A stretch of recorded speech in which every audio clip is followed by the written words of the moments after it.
Vocês me inspiraram aqui a gente chegar nesse momento final. A gente acha que a gente falou de dica para quem quer ser empreendedor o podcast inteiro, né? Exatamente. Dá para elencar uma série de competências, né, Ju?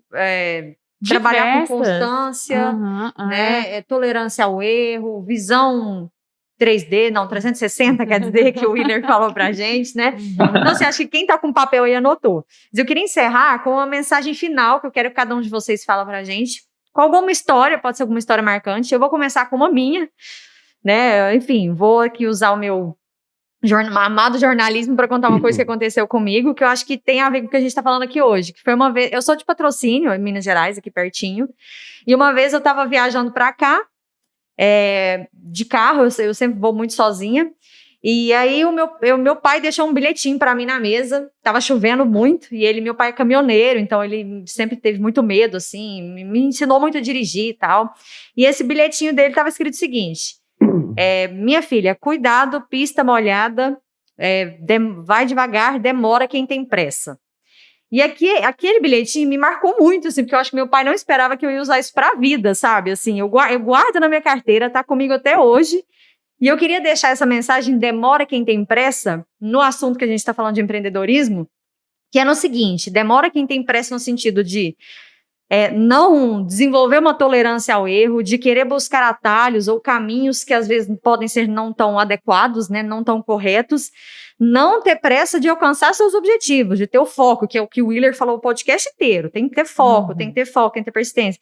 Mas demora quem tem pressa nesse sentido, eu acho, de não ter a constância, de não ter a persistência, de desistir com um mês, né, de achar que veio a pandemia e acabou, igual o Willer abriu uma franquia na pandemia, né, então assim, isso vale para isso, gente, eu nunca vou esquecer desse bilhete do meu pai, eu vou mostrar esse podcast para ele, eu tô falando dele aqui hoje, e eu queria ouvir de vocês uma mensagem final que seja com uma história. Eu acho que o Rafa que começou vendendo frutas e coelhos, ou não, eu tô doida, para ter o próprio dinheiro, vai que isso aí te marcou de alguma forma.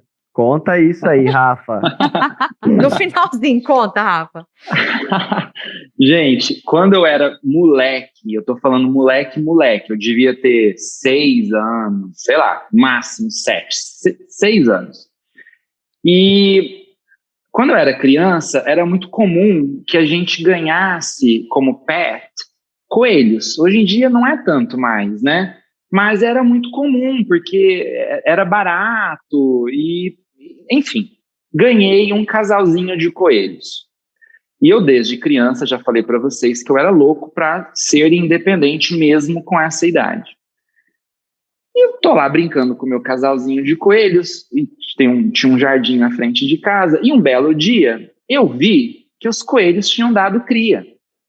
Gente, um monte de coelhinhos. Quando eu olhei aquilo, eu não achei bonitinho só. Meus olhos fizeram assim, plim, plim, plim, plim. Por quê?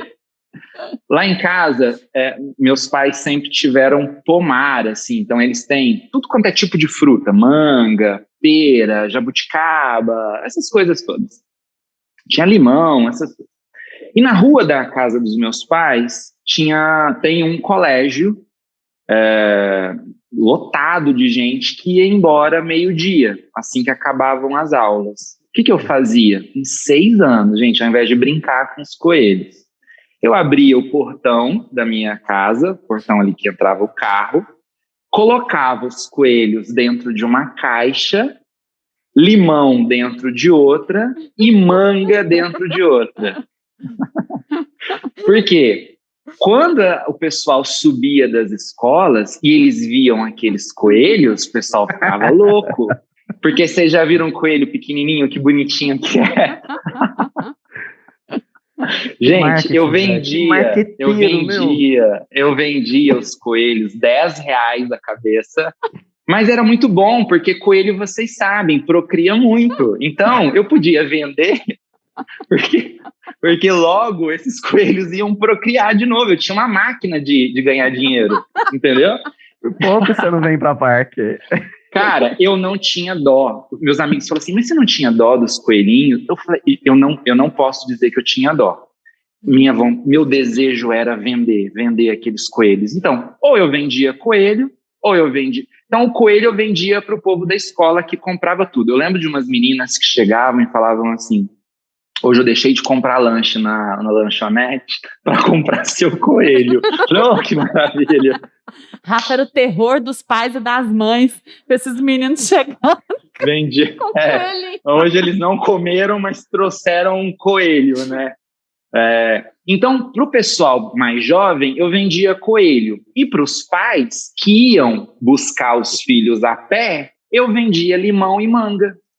E quando não vendia, eu pegava esse limão e ia no varejão da esquina aqui de casa e eu vendia o remanescente. Então eu comecei essa vida de vendas com 6 anos vendendo coelho, limão e manga. Que tal? Sem perda ainda, né? Sem perdas. É legal. Sem perdas, ainda mais sem perdas. Ô Dani, mas se eu puder deixar então aqui minha mensagem final, você falou sobre os empreendedores, eu quero dizer o seguinte: é muito importante que cada um saiba qual é a sua mágica. Cada um tem a sua. Você não pode se comparar com uma outra pessoa. Cada um tem uma trajetória, cada um tem uma história, cada um tem as suas dificuldades, cada um tem as suas facilidades. Então, quando você se compara muito, isso pode te prejudicar muito nesse desenvolvimento. Eu acho que a comparação ela tem que ser mudada para uma admiração a pessoas que já conquistaram aquilo que você almeja. Mas a comparação ela é muito injusta. Então, eu acho que a minha principal dica é: qual é a sua mágica? Eu descobri a minha. Eu acho que a minha, desde os coelhos, passando pela Osana, passando pelo substituto do substituto, passando pelo Pacheco e passando aí por essas felicidades que eu tenho nessa trajetória toda, eu usei dessa minha mágica pessoal para poder conseguir. E é muito romântico dizer, mas eu acho que se cada um parar um pouco e pensar qual é a sua principal habilidade, qual é o seu principal eu, do que você realmente mais gosta, do que você realmente se vê fazendo. O empreendedor, ele tem que estar muito junto a algo que ele goste muito, né? Essa eu vejo uma grande diferença aí entre o empresário e o empreendedor, né? Então, o empreendedor ele vai estar muito envolvido com aquele negócio. Então, é uma oportunidade de você conseguir executar essa mágica com uma constância de procedimentos. O sucesso tem uma fórmula. É absolutamente possível que você atinja o sucesso. O sucesso é para poucos, não porque não dá para alcançar, mas é porque poucos fazem aquilo que é necessário para chegar ao sucesso.